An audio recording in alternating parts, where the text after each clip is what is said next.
Hello বন্ধুরা, এখন আমি এসেছি গুয়াহাটি গোবর্ধন আরোহণ রিসর্টে। এখানে ন্যাচারাল ভিউজটা অনেক অনেক সুন্দর। তোমরা আমার সাথে থাকো, ভিডিওটি দেখতে থাকো। আমার পেজে প্রথম হলে আমার পেজটি ফলো করো, লাইক করো, কমেন্ট করো, শেয়ার করো, সবাইকে দেখার সুযোগ করে দাও।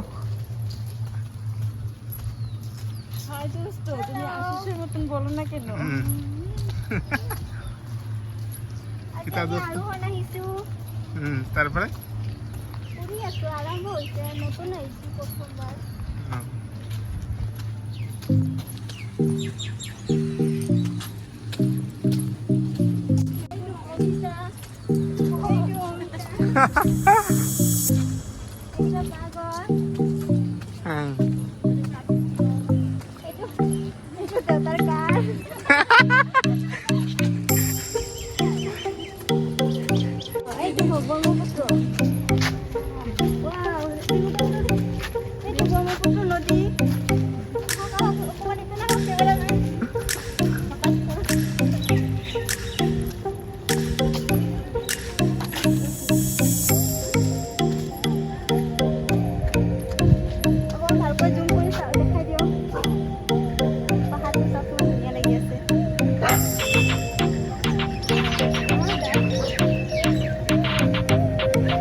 ফটোটা দাঁড়াও 1 মিনিট।